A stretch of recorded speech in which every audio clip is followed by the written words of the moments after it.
Salut à toi. Aujourd'hui, je m'adresse aux étudiants, à ceux-là qui sont en train de faire leurs études. Je vais vous parler d'un sujet super important ce soir. Il s'agit des raisons pour lesquelles les étudiants obtiennent difficilement un job d'étudiant ou alors difficilement une thèse en entreprise ou encore un stage en entreprise. Il y a de nombreux étudiants qui me contactent chaque jour, qui me disent voilà, Christian, j'ai de très bonnes notes, mais je ne parviens pas à obtenir un job en entreprise. Donc, ça serait donc l'objet de cette vidéo. Mon nom c'est Christian Wabo de la team Tiens-moi la main et on se prend tout de suite après notre générique.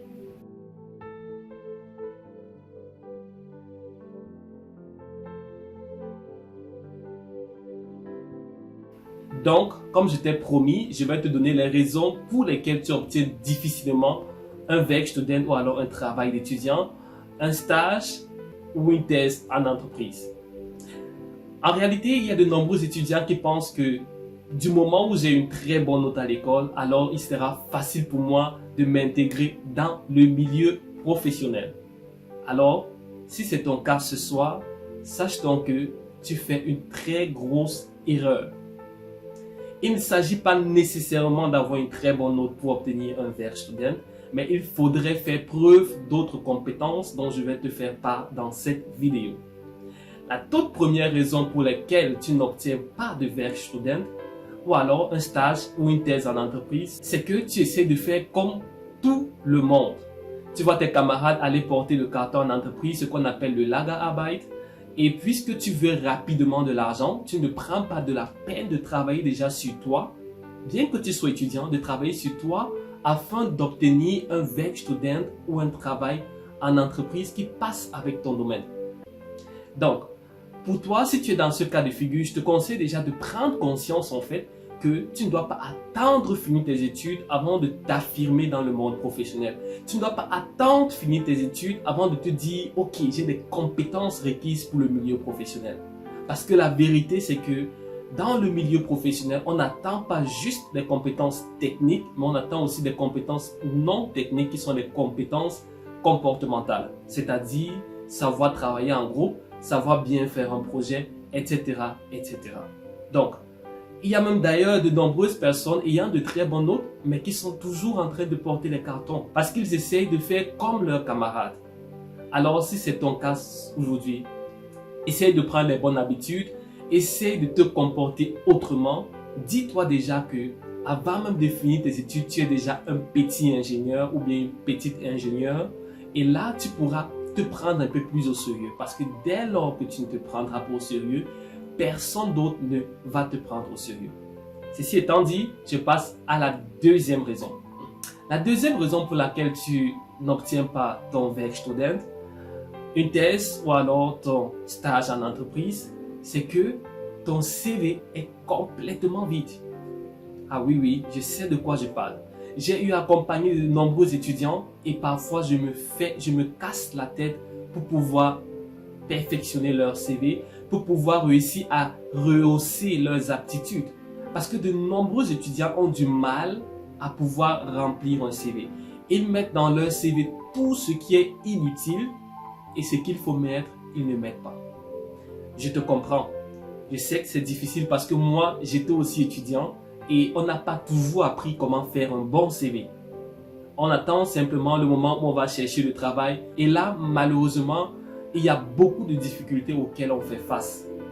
Donc, pour toi aujourd'hui, il faudrait retenir que c'est important de bien faire un CV. Un CV captivant, innovant et surtout inoubliable.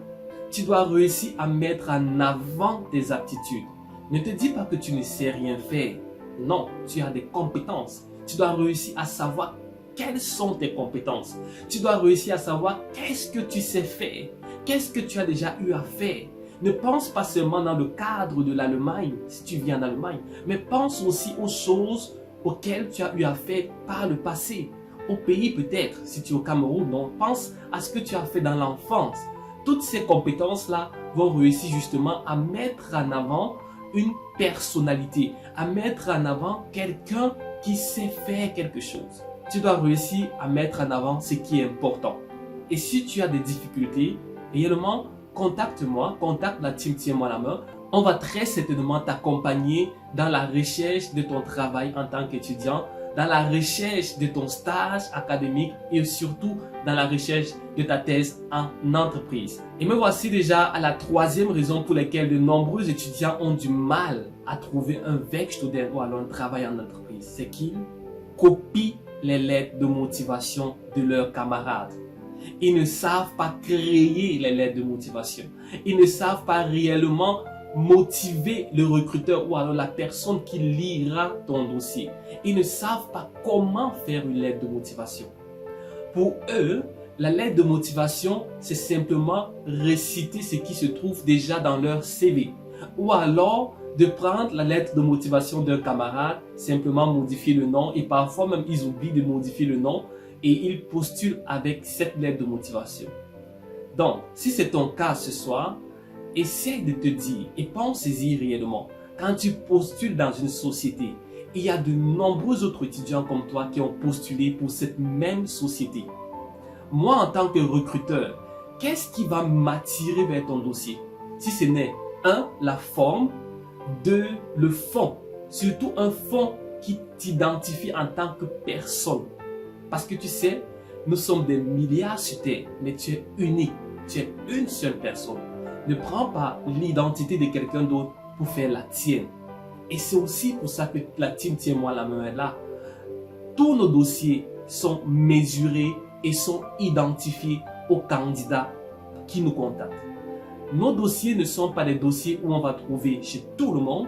Nos dossiers vont justement réussir à pouvoir ressortir ton identité, ressortir ta personnalité. Donc, il est important pour toi de peut-être de te faire accompagner dans ce sens-là, de pouvoir rédiger ton CV, ta lettre de motivation, mais surtout, en tant qu'étudiant, il est important de ne plus partir là-bas, comme on dit chez nous, mais de te trouver un travail d'étudiant.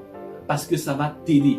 Ça va te permettre d'avoir ta première expérience dans le milieu professionnel. Et ça va t'ouvrir justement les portes pour ton stage plus tard ou alors pour ta thèse en entreprise plus tard. Et enfin, pour ton boulot en tant qu'ingénieur à la fin de tes études. Pense-y vraiment et évite de te mettre dans le lot de Monsieur Tout le Monde, mais ressors de ce lot-là en fait. Sois unique à ton genre et dis-toi déjà que tu es un ingénieur en voie. Donc, tu n'es plus un simple étudiant, tu es réellement un ingénieur et prends ces compétences que tu acquiers pendant tes études très au sérieux et mets-le en avant. Parce que si tu ne le fais pas, personne ne le fera à ta place. Sur ce, je te remercie d'avoir suivi cette vidéo. Partage-la autour de toi parce que j'estime que ça va aider de nombreux autres étudiants à ne pas commettre la même erreur. On se prend pour nos prochaines vidéos. C'était Christian de Tiens-moi la main.